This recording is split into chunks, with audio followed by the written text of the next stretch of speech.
Assalamualaikum warahmatullahi wabarakatuh. Halo adik-adik, pada kali ini kita akan mereview materi IPA bab 1 dan bab 2. Langsung saja kita mulai dengan bab 1. Nah, yang pertama disuruh menentukan hasil pengukuran berikut. Nah, ini ada penggaris ya.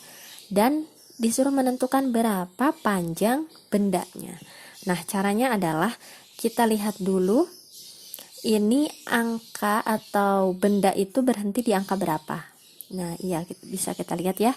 4,3 untuk yang belakang ini karena satu garis pendek itu nilainya 0,1. Jadi karena ini berhenti di 0,3, jadi untuk angka belakangnya 4,3. Kemudian untuk angka depannya yaitu 2 cm, dimulai dari angka 2 cm. Nah, kemudian hasil membacanya gimana? Cara membacanya, jadi angka belakang dikurangi angka depan, 4,3 cm dikurangi 2 cm sama dengan 2,3 cm. Lanjut, ini membaca jangka sorong. Nah, untuk membaca jangka sorong itu ada 2 skala, yaitu skala utama dan skala nonius. Nah, yang pertama skala utama. Skala utama itu yang letaknya di atas. Nah, ini ya, yang ditunjuk oleh panah yang arahnya ke bawah itu namanya skala utama. Nah, di sini ada 0. Jadi skala utama itu angka sebelum angka 0 di skala nonius gitu. Jadi ini untuk skala utamanya yaitu 2,2 cm. Kemudian untuk menentukan skala noniusnya kita lihat garis mana yang berhimpit. Nah, ini yang berhimpit adalah 3 ya, 3 cm. Kemudian harus dikalikan dengan 0,01. Jadi 3 dikali 0,01 cm sama dengan 0,03 cm. Nah, hasilnya skala utama ditambah skala nonius. Jadi 2,2 cm ditambah 0,03 cm sama dengan 2,23 cm. Lanjut, ini masih jangka sorong. Kita lihat lagi untuk skala utamanya. Ingat yang angka sebelum 0. Jadi di sini menempati angka 2,1, 2,2, 2,3, 2,4, 2,5, 2,6, 2,7 ya. Nah, jadi skala utamanya 2,7. Kemudian skala noniusnya yang berhimpit itu di angka 6, ya berarti 6 kali 0,01 cm sama dengan 0,06 cm. Kemudian kita jumlahkan hasilnya 2,7 cm ditambah 0,06 cm sama dengan 2,76 cm. Selanjutnya yaitu untuk mikrometer skrup. Nah, untuk mikrometer skrup ini sama seperti jangka sorong, tapi satuannya beda. Untuk mikrometer itu milimeter. Nah, tadi untuk mistar dan untuk jangka sorong itu sentimeter, untuk mikrometer skrup itu milimeter. Nah, untuk menentukan skala utama dan skala nonius untuk mikrometer skrup ini, lihat juga angka ini skalanya itu berhenti di mana sebelum skala noniusnya itu. Jadi ini kan untuk satu garisnya itu 0,5 ya. Jadi 4, 4,5, 5, 5,5, 6, berarti yang di bawah itu 6,5 mm ya. Kemudian skala noniusnya itu yang berhimpit adalah angka 14 kan, 10, 11, 12, 13, 14 ya. Jadi 14 kita kalikan 0,01 mm, hasilnya 0,14 mm.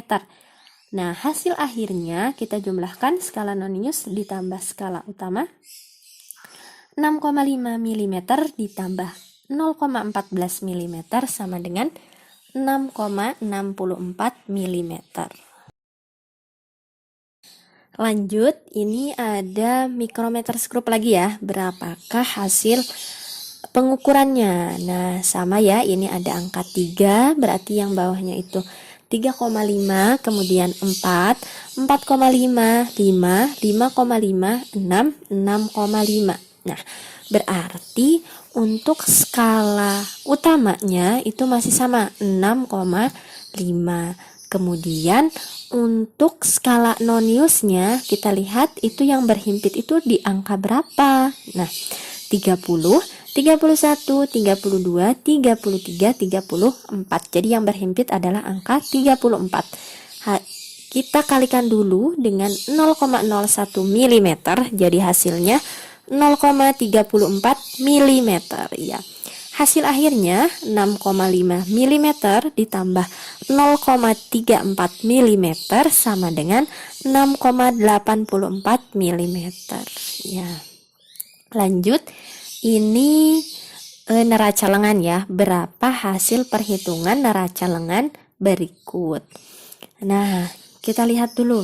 Ini kan ada tiga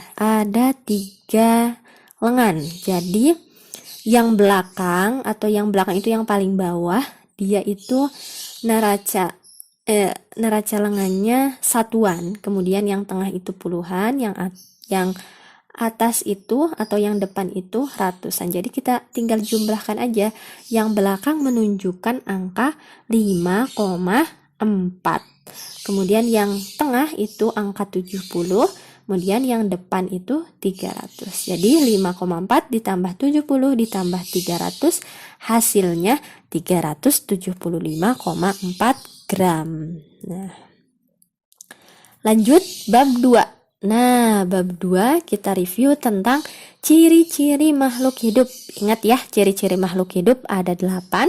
Yang pertama itu bergerak, yang kedua bernapas, yang ketiga tumbuh dan berkembang, yang keempat berkembang biak, yang kelima memerlukan makan dan minum, yang keenam peka terhadap rangsang atau iritabilitas, yang ketujuh menyesuaikan diri terhadap lingkungan atau adaptasi, dan yang terakhir adalah mengeluarkan zat sisa.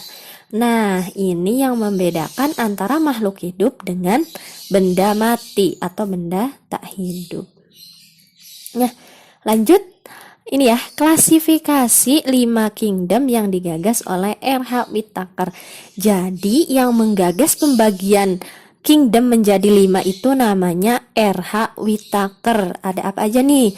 Yang pertama, Monera. Monera ciri-cirinya prokariotik, kemudian uniseluler atau sel tunggal. Nah, contohnya itu ada bakteri, ganggang hijau biru. Kemudian yang kedua, kingdom kedua itu protista. Nah, ciri-cirinya eukariotik, kemudian uniseluler dan multiseluler. Contohnya, ini ada protista mirip hewan atau protozoa. Kemudian ada protista mirip tumbuhan, itu ganggang atau alga. Kemudian ada protista mirip jamur, contohnya jamur lendir. Kemudian yang terakhir yang ketiga, itu ada kingdom fungi atau fungi itu jamur ya.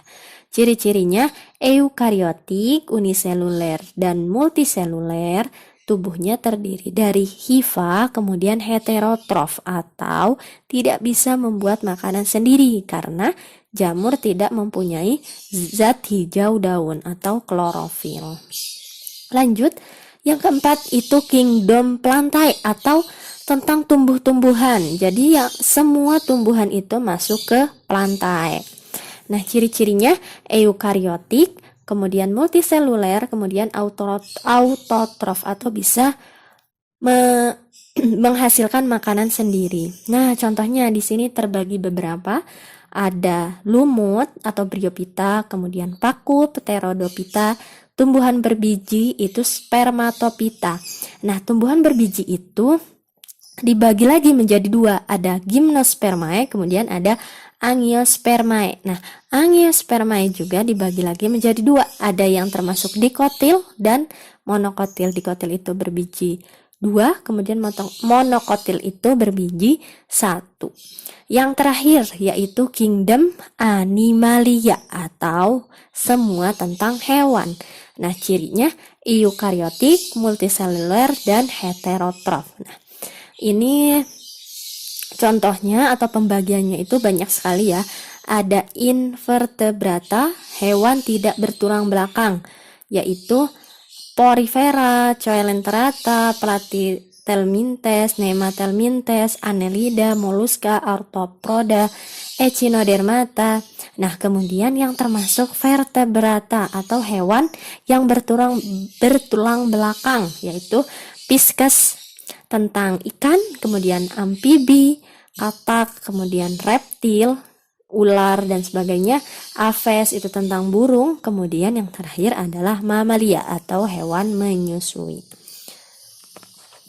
Kita lanjut mereview tentang urutan takson untuk tumbuhan. Nah, di sini saya ambil contoh tentang tumbuhan jagung. Nah, kemarin adik-adik masih ada beberapa yang keliru ya dalam menentukan nama tumbuhan, kemudian menentukan kingdom, divisi, kelas, order dan sebagainya. Masih banyak yang keliru. Jadi di sini direview kembali. Nah, nama tumbuhannya jagung. Ini mungkin adik-adik sudah sering melihat tumbuhan jagung. Kemudian kingdomnya, nah jagung itu termasuk animalia atau hewan atau tumbuhan atau monera, protista atau jamur. Nah kan jagung itu termasuk tumbuhan, berarti kingdomnya plantae. Kemudian divisinya, karena jagung itu termasuk tumbuhan berbiji, maka divisinya adalah spermatopita. Nah kemudian lanjut kelasnya.